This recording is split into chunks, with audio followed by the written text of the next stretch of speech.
Et il y a une phrase que mon petit frère m'a dit, je pense que je vais le dire à chaque fois, que mon petit frère m'a sorti en écoutant un des épisodes, je sais même plus lequel des épisodes. Il m'a dit, en fait, les gens nous ressemblent beaucoup plus que ce qu'on le pense. Ouais. Et je me suis dit, ça va limite être la tagline du podcast, quoi. Ouais. Les gens nous ressemblent beaucoup plus que ce qu'on pense.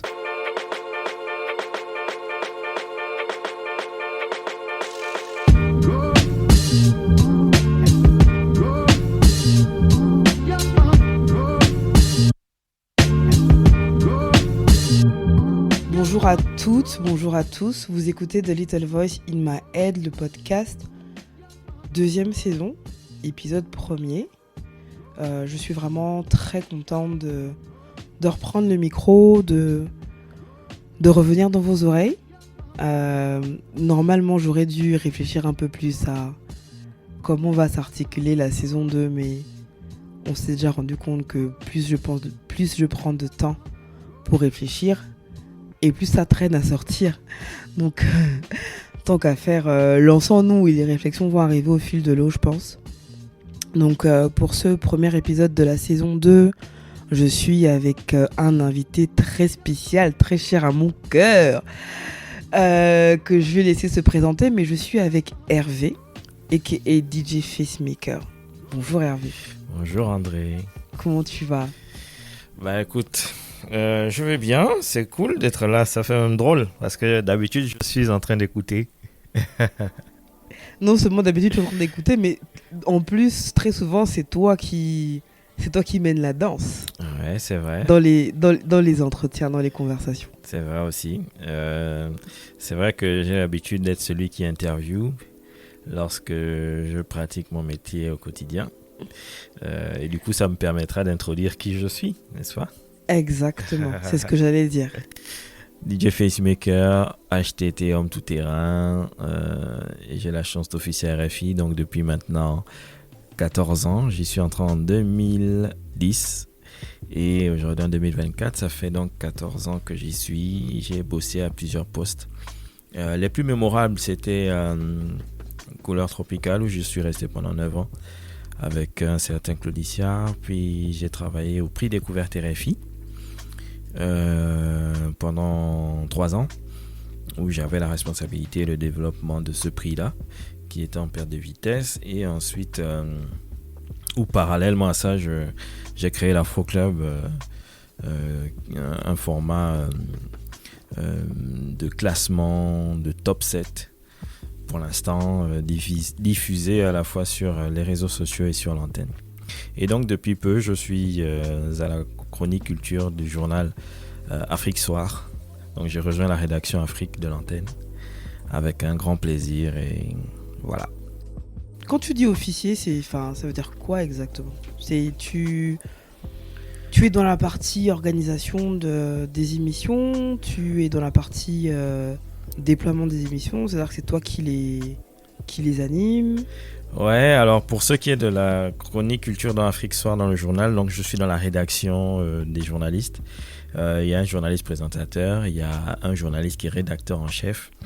Il y a un réalisateur technicien, comme on dit aujourd'hui, technicien chargé de réalisation, et il y a un assistant journaliste aussi. Et donc moi je fais partie du journal, donc je rédige la chronique, c'est-à-dire j'écris mes lancements, mon texte, et dans mon texte j'inclus les relances de journalistes et ensemble on fait une relecture et on essaie de voir comment le mettre en place. Ça me rappelle un peu les exposés qu'on faisait à l'école, au lycée, voilà.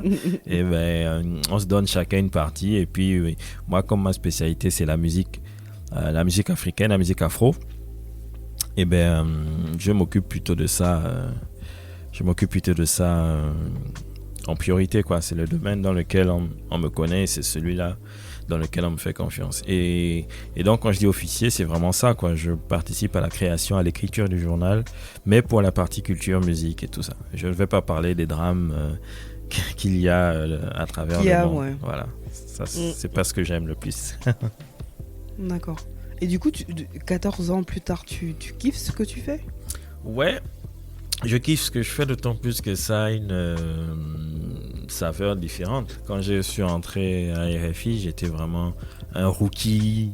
Je suis arrivé en tant que DJ. Je me réjouissais déjà d'avoir 15 minutes de mix à l'antenne et tout. Et puis au fur et à mesure que les années passaient, j'ai apprécié ou appris le métier véritablement de journaliste sur une radio internationale. Parce que après les mix DJ, on m'a proposé de faire des chroniques, donc des émissions un peu plus spéciales, plus poussées. Je pouvais faire par exemple une spéciale d'Adju où je raconte un peu sa carrière, une spéciale Michael Jordan, une spéciale DJ Khaled. Je me souviens d'une spéciale Diams qui avait bien marché à l'époque. Et donc là, tu écris vraiment une émission, tu te rends compte que animer une émission, c'est pas improvisé, tout doit être écrit. Surtout sur une radio de ce genre, on doit vendre ou mettre en avant la francophonie. Donc l'usage des mots anglophones, on doit les éviter le plus possible parce que ayant grandi au Gabon, on parle un peu le franglais, hein. On parle de tracklist, ce genre de choses. Exactement. Alors que là, sur une radio comme ça, internationale, qui prône le français, il faut dire la piste numéro 1 de l'album. Voilà. Ok, d'accord. Pas de track. Voilà, pas de track. Voilà, c'est ce genre de petits détails qui font que tu apprends le métier différemment. Et c'est vrai que quand j'étais au Prix Découverte, c'était encore autre chose. Là, j'étais vraiment dans le développement digital, faire connaître la marque un peu plus auprès d'un public urbain plus jeune, plus africain. Et là, tu fais autre chose encore. Et après, quand je fais l'Afro Club, là, je suis vraiment aux commandes de ce que je fais. C'est vrai qu'il y a toujours une rédactrice, ma rédactrice en chef qui est là, Valérie Passelet, qui veille à ce que justement on respecte le quota de mots francophones et tout. Mais là, je décide vraiment de ce que je vais mettre dedans, du début à la fin. Je décide des lancements, de ce que je vais dire au micro. Et c'est plus intéressant. Donc, quand je suis arrivé, j'étais un rookie. Et là, maintenant, je développe moi-même. J'ai la responsabilité de ce que je fais. Et c'est plaisant. J'imagine bien. En tout cas, ça a l'air super intéressant. Ça a l'air de... j'ai envie de dire, tu as l'air d'avoir trouvé ta voix, mais je pense que cette voix-là, tu l'as trouvée depuis un petit moment. Ouais. Cette affaire de DJ Facemaker, elle remonte à plus d'une vingtaine d'années. Ouais, quoi. On était encore au lycée, au collège même, je me souviens. Collège même, hein, collège même. Dès la 4e, j'étais parti avec cette idée-là. Et à l'époque, on voyait ça comme une plaisanterie, comme un hobby. Je m'attendais pas à ce que ça m'ouvre beaucoup plus de portes. Et je me souviens, j'étais dans ce qu'on appelle la coopérative du lycée. Comment ils appelleraient ça aujourd'hui? Je sais pas, l'association des élèves. Non, c'est toujours une copé. C'est toujours une copé. Bon, voilà. Donc, ouais, toujours. On était dans la coopérative et j'étais déjà le MC DJ officiel de la coopérative depuis la 4e jusqu'en terminale. Et après, on a eu le bac. Je suis venu en France toujours dans l'idée de bosser ou de faire des études dans la communication. Et on pensait que ça allait être un truc qui finit par passer. Je me souviens, on s'est croisés 2-3 fois à Lille. Oui. À Lille, et c'était toujours dans des trucs de musique, tu vois. C'est ça qui est drôle, c'est que je suis dedans depuis longtemps et j'y suis resté, quoi. Et ça fait vraiment plus de 20 ans, quoi. D'ailleurs, je me suis toujours demandé comment tu as réussi à faire... tu as réussi à faire de ta passion un métier. Mais comment est-ce que tu as eu des difficultés à le faire accepter à ton entourage proche, à ton entourage familial? Est-ce que tout le monde t'a toujours accompagné, soutenu, ou il y avait plutôt des comment dire, des réflexions en mode c'est pas un travail, faut chercher quelque chose qui... Ouais. Alors ça... Comment est-ce que ça a été accepté de ton côté? Comme tous les métiers passion ou tous les passionnés de quelque chose qui sont allés au bout, on rencontre dès les premières années j'ai pas envie de dire de l'adversité, mais plutôt des embûches ou plutôt des réticences familiales qui font que c'est là que tu vas savoir ce pourquoi tu es fait. Je me souviens quand j'ai commencé avec ça, mes parents, les premiers, ils n'étaient pas d'accord parce que dans leur famille, il n'y a pas eu de journaliste avant, il n'y a pas eu de DJ, personne n'a été dans la musique, donc on n'avait pas de modèle d'exécution ou de modèle de réussite dans ce domaine. Et du coup, pour eux, c'était non, niette, tu feras pas de musique, tu feras pas de journaliste. Et mon père me disait même, si tu veux être journaliste en Afrique, on peut te tuer et tout ça. Donc, ils étaient toujours dans les extrêmes. Bon, ils n'avaient pas tort, mais on tue les journalistes. Bon, voilà, on rigole, c'est pas drôle, clair, mais oui. C'est clair. Mais voilà, c'est quelque chose qui fait beaucoup peur aux parents. Donc, évidemment, moi, j'y croyais dur comme fer. Et je leur ai dit non, je vais vous prouver que c'est possible. Et puis j'ai commencé à y aller. Je me souviens les premières années quand j'allais à Top FM, qui était à l'époque la première radio chez les jeunes. Mon père, il me croyait tellement pas qu'un jour, il a dit non, je vais un peu t'accompagner à la radio. Là, je vais voir un peu si tu vas vraiment à la radio. Parce que pour lui, je n'allais pas à la radio, je partais faire autre chose. Je sais pas, voir des filles. Ils avaient même peur que je vende de la drogue. Tellement j'étais passionné et tout. Et puis, il est venu avec moi, il est entré à la radio. Je l'ai présenté à tout le monde un peu. Je dis, voilà mon père. Et puis, je lui ai montré ce que je fais, ça. Et puis, il était convaincu et il est parti. Et après, on n'en a plus jamais reparlé et j'ai vu qu'ils étaient un peu plus OK quand je disais je veux faire un truc pour la radio, machin. Et puis, ma mère a commencé à m'appeler Facemaker. Et moi, j'ai gardé le nom de là, quoi. Je me suis dit, si la daronne approuve, c'est que là, je suis dans la bonne voie, quoi. Mais après, ils se sont dit que c'était sûrement un truc qui allait passer après le bac. Je vais changer d'avis. En allant en France pour les études, au contraire, en venant ici, tu vois encore d'autres champs des possibles. Tu arrives à contacter des DJ Cut Killer, à contacter des sopranos, Psycha de la Ribe à l'époque. Et là, tu t'es dit, ouais, là, je suis plus vraiment en contact avec ces gens-là. Autant faire quelque chose, quoi. Donc, je me lance je crée des mixtapes, j'essaie d'exister. Je trouve une radio locale à Nice où je fais mes études. J'ai une émission là-bas. Entre-temps, j'ai toujours des liens avec les rappeurs français et tout, mais je me souviens à l'époque j'avais rencontré DJ Snake. On était tous les deux un petit peu les nouveaux arrivants, les petits des Cut Killers, tu vois, on essayait de gratter des heures de mix et tout sur Skyrock. J'avais pu mixer sur Skyrock une fois, j'ai plus jamais eu cette occasion là. Snake, lui, il mixait il était un peu le DJ résident, il mixait parfois les samedis, parfois dans une émission qui s'appelait à l'époque Bomb Rush. C'était le mardi, minuit, 4h du matin sur Skyrock et c'était Cut Killer qui faisait mixer tous ses potes DJ et tout. Mais après, je te dis ça, on est en 2006-2007. Skyrock avait décidé d'arrêter les émissions Space, ce qu'ils appelaient les émissions Space. C'était les émissions qui passaient la nuit, entre minuit et 4h du matin, parce que pour des raisons budgétaires. Et on s'est tous retrouvés un peu à la rue. Snake n'avait plus de plateforme où mixer, moi non plus.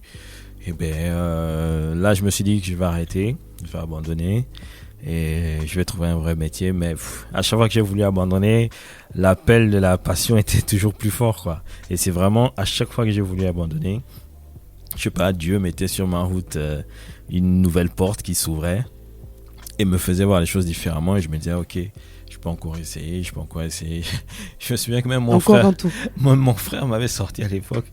Ouais, franchement, tu devrais arrêter, te trouver un vrai métier. Je dis, tu me sors les phrases des parents.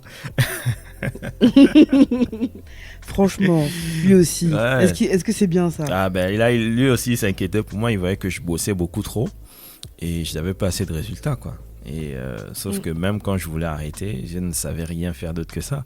Pourtant, j'ai bossé dans une station essence à Aix-en-Provence une année pour pouvoir payer le loyer, les études et tout. Mais au bout de 2 mois, j'ai arrêté. J'ai pourtant bossé dans un hôtel, à la réception d'un hôtel.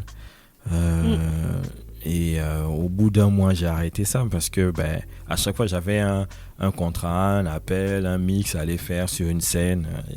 Et de fil en aiguille, j'ai eu la chance de mixer pour Section d'Assaut, pour Rov, pour Kay James, Alonso, tout ça. À chaque fois, faire les premières parties, et ça te faisait un nom, quoi. Et c'est ça qui faisait que je n'arrêtais pas. Même quand et tu continues à faire des sets? Non, aujourd'hui, je ne fais plus de scène, du moins plus du tout. Parce que je suis revenu à mon premier amour, qui était quand même la radio. Et moi, mon principal objectif, c'était de faire découvrir aux gens des titres, des nouveaux titres, mixer des trucs à l'antenne qu'on n'entend pas ailleurs. Et donc, je suis revenu plutôt à ça. Donc, c'est ce que je fais aujourd'hui en étant dans la radio, mais je ne fais plus du tout de scène. C'est vrai que il y a des artistes qui m'ont contacté pour être leur DJ sur scène, mais le problème, c'est que tu dois être disponible longtemps pour ceux qui font des tournées, partir avec eux sur le terrain. Enfin, ça demande une disponibilité que pour l'instant, je n'ai plus parce que je me suis consacré à d'autres choses, d'autres projets aussi avec RFI que j'ai eu la chance de faire grâce au confinement. Donc, voilà quoi. Grâce au confinement. Il y a plein de choses qu'on a réussi à faire grâce au confinement. Ouais. C'est sûr. Ouais. Bon, on a commencé à parler de choses super intéressantes. Mais bon, je veux pas qu'on déroge à l'une des règles de la première saison. Ouais. Qui était, et ce n'est toujours pas obligatoire, je tiens à le préciser. Est-ce que du coup tu aurais une question à me poser? Ouais, j'ai une question à te poser. Alors que d'habitude les gens sont hésitants et tout, ils y ont pas pensé. Donc tu t'es préparé en fait? Non, pas du tout. C'est que là, dans la conversation, je me suis souvenu de quelque chose dont on avait parlé à l'époque quand on s'était croisé à Lille. Je sais plus en quelle année c'était, peut-être 2007-2008. La question que je voulais te poser, c'est est-ce que tu penses que ta vie aurait été différente aujourd'hui si tu avais eu le courage de poursuivre cette voie jusqu'au bout? Différente. Alors je sais pas du tout. Bon, après poursuivre cette voie, je sais même pas si j'avais une voix particulière que je regardais. Je sais que j'étais fan de rap et que je voulais être rappeuse, mais j'ai toujours eu des détracteurs, en l'occurrence mon grand frère Dan, qui était convaincu que c'était pas possible que sa sœur soit rappeuse. Toujours les mêmes. Enfin, toujours les mêmes, franchement des rageux. Je sais que je l'ai dit souvent, pas forcément dans le podcast, mais je pense que j'avais tous les ingrédients pour réussir dans la musique en fait. Ouais. Mais vraiment à tous les niveaux, c'est-à-dire que dans mon entourage, j'avais des beatmakers, producteurs, mes frères quoi, c'est même pas des potes, c'était des frères de sang. Il y en avait qui écrivaient. Karl par exemple a une jolie plume. D'abord Karl a même écrit pour moi. D'ailleurs j'ai un 16 dans la tape de quelqu'un. Mais j'ai juré que ça ne va jamais ressortir, pardon. Donc je pouvais avoir quelqu'un pour l'écriture, quelqu'un pour le son, les mics et tout qui pouvaient mixer. Je suis rentrée au Gabon, j'avais une team de gens à l'image. En vrai, c'était juste moi. Il m'aurait fallu une véritable volonté d'avoir une carrière dans la musique, dans le rap ou peu importe. En tout cas, en tant que personnalité publique. Et je pense que j'avais à portée de main tous les éléments qui auraient pu faire en sorte que ça marche. Mais je pense que la vérité, c'est que je suis une grosse timide aussi et que je n'ai jamais... ça n'a jamais été une passion où je devais être actrice. En tout cas, actrice principale. Je pense que j'ai toujours aimé l'expression œuvre dans l'ombre et que j'ai vraiment voulu être actrice dans le milieu musical, mais pas principale, en fait. Okay. Après, je suis rentrée, j'ai eu l'expérience Kestat et Cyanure, qui a été, je pense, l'expérience la plus frustrante de toute ma vie. Et je pense que c'est même là que j'ai complètement déconnecté, parce que pour le coup, on avait deux jeunes rappeurs hyper talentueux. Et ce qui s'est passé, en gros, c'est que quand on avait le temps et l'énergie de s'occuper d'eux, on n'avait pas l'argent. Ah.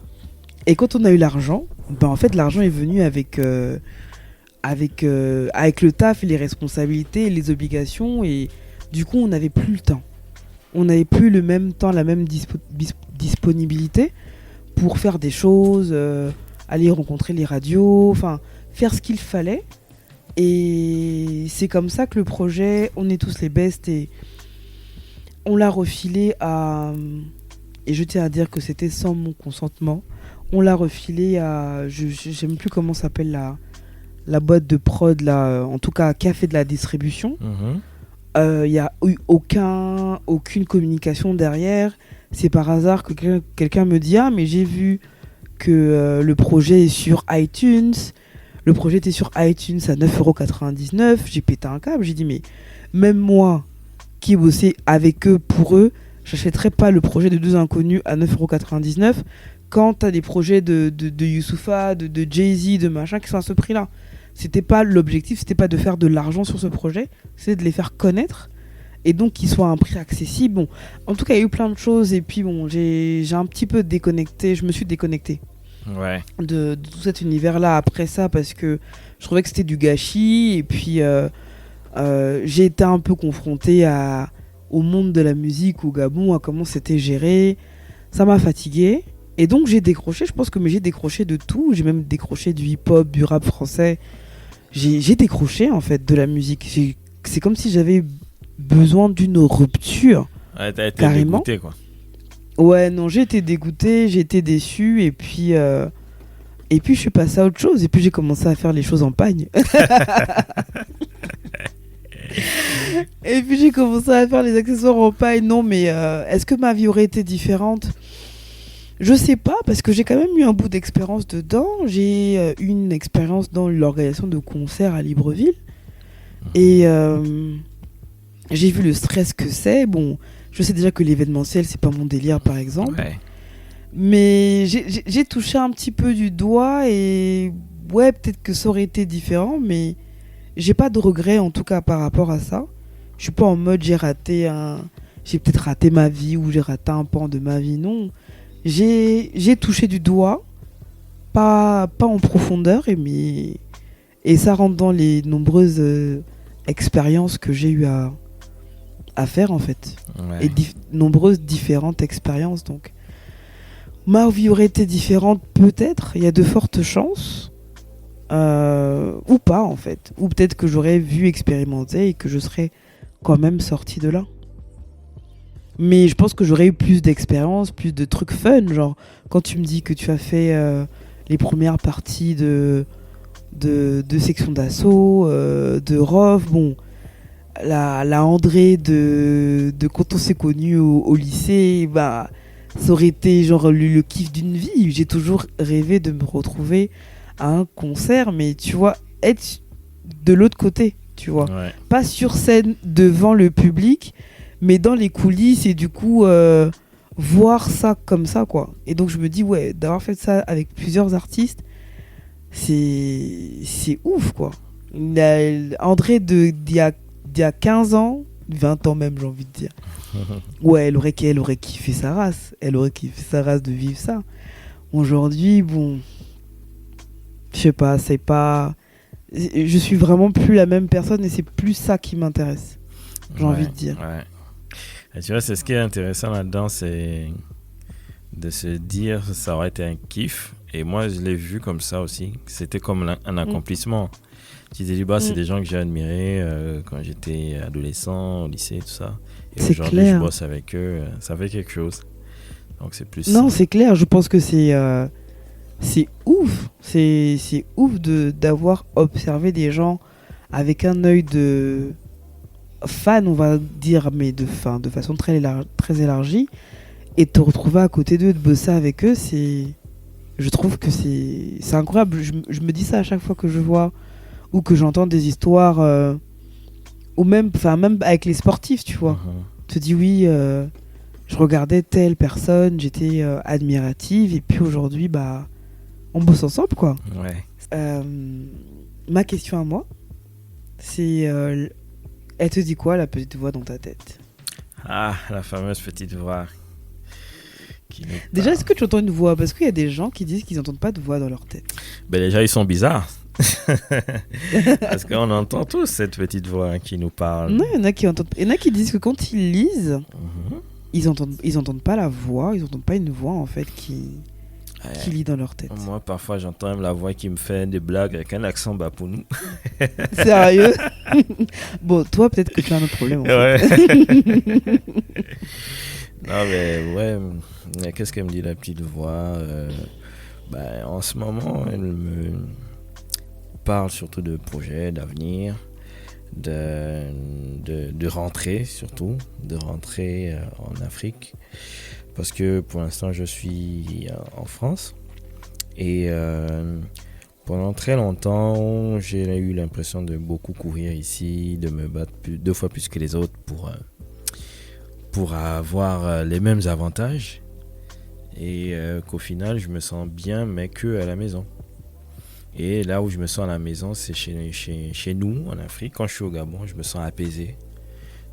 Même si quand tu arrives là-bas, les gens te parlent toujours des difficultés. Souvent, c'est les mêmes. On n'a pas le courant. Il fait trop chaud, il fait tout ça. Alors qu'on est dans un... Non, il fait trop chaud. Non, attends d'abord. Non, attends d'abord. Il fait chaud. Ouais, non, ça c'est vrai. J'avoue, il fait très chaud, surtout en ce moment. Mais justement, on a la chance d'avoir un pays où des gens se sentent chez nous. On se sent pas genre... on a fait un truc et on dérange le voisin qui a une autre couleur de peau. Ce genre de truc. Mais ouais, on a un beau pays. Et on a des choses à faire, quoi. Des valeurs à déposer, un héritage à laisser. Et c'est là-bas que j'ai envie d'être. C'est un peu plus ce que me dit ma petite voix dans ma tête en ce moment. Elle me parle de ça, de projets d'avenir. D'être là-bas aussi, entouré des miens. Bon, après, je sais pas si c'est aussi en rapport avec le départ de ma mère, mais j'ai plus envie de rentrer. Donc, c'est ce que me dit la petite voix dans ma tête en ce moment. Elle me dirige vers chez nous. Donc, je vais l'écouter, je pense. Tu vas l'écouter? Ouais, je vais l'écouter. Tu penses que tu pourras être professionnellement aussi épanoui en rentrant? Après, comme je t'ai dit, le Covid a révélé certaines choses. C'est que je peux travailler de partout. Et on m'a donné le feu vert, hein, tu vois. RFI, on m'a jamais dit non, reste là, il faut que tu fasses des trucs en studio et tout. Quand il y a eu le Covid, ils m'ont vraiment encouragé à partir, à faire des choses à l'extérieur, parce que la réalité de la radio aussi, c'est qu'on perd de l'audience. De façon naturelle, les gens se dirigent vers autre chose, notamment avec Internet, TikTok, les vidéos, les réseaux sociaux et tout. Et ils voulaient que je fasse quelque chose comme ça, qui aille chercher l'auditeur là où il est, dans son milieu naturel, j'ai envie de dire. Et donc, ils m'ont encouragé à partir. Et eux, ça les arrange si je suis... au contact? Ouais, si je suis au Gabon, en fait, et que je fasse mon émission à distance, tu vois. Et c'est faisable aujourd'hui, avec tous les moyens techniques, c'est faisable. Et pourquoi ça les arrange? Ça les arrange parce que je suis... on va dire que je fais le tour. Je fais le tour du globe. C'est pas eux qui payent, évidemment. Mais je ressemble à l'auditoire qu'on vise ou à notre audience. Parce que RFI, là où il marche le plus en Afrique. Et ils se sont rendus compte qu'il y avait beaucoup trop de journalistes blancs, hommes blancs de 45 ans dans un studio ici à Paris qui parlent aux Africains. Sauf que les Africains aujourd'hui ne sont plus ce qu'ils étaient. On est tous plus ou moins réfléchis. On a tous un discours sérieux. On comprend mieux nos populations, nos semblables. Et on peut avoir un discours qui leur parle, qui leur ressemble, sans que ce soit tout de suite condescendant, colonial et tout ce qui va avec, quoi. Et en faisant des études, ils se sont rendus compte de ça, quoi. Que RFI perd du terrain parce que les journalistes qui font le métier ne leur ressemblent pas. Ne ressemblent pas aux gens qui écoutent. Et ils essayent depuis quelques années maintenant, en tout cas depuis 2 ans, un peu plus, de mettre plus de noir, de diversité, on va dire, à l'antenne. T'as le droit de dire ça. C'est pour ça que ça les arrange que je sois parti. On me le dit souvent quand je suis dans là. Ouais, en plus toi, Hervé, ce que tu fais c'est très bien. On aime. Et t'es toujours parti par Mons et par Vaux, là. On te voit un coup au Congo, un coup au Tchad, un coup en Côte d'Ivoire, tout ça. Mais d'ailleurs, c'est vrai que tu bouges beaucoup. Ouais, Ouais. J'allais dire que RFI, c'est bien. Ils veulent pas aussi. Il n'y a pas de la place pour moi là-bas aussi. C'était pour rigoler. Non, j'avais compris. Et puis tu dis que c'est même pas RFI qui t'envoie Ouais, aux quatre coins de l'Afrique. Mais c'est quand même grâce à RFI que je peux le faire parce que aujourd'hui j'ai une notoriété, j'ai une image, les gens me connaissent parce que j'ai toutes ces années d'expérience à RFI. Ça c'est sûr que c'est un truc non négligeable, un bien non négligeable quoi. Un plus non négligeable, même quand je vais parfois, je me souviens la dernière fois que je suis allé en Guinée, tu es là dans les rues de Conakry, les gens m'appellent même plus par mon nom quoi. Ils te voient, c'est dire oh RFI. Ah RFI, donc même pas Facemaker, ouais, carrément RFI. C'est RFI direct, donc on t'identifie par la marque parce que ça reste une institution quoi.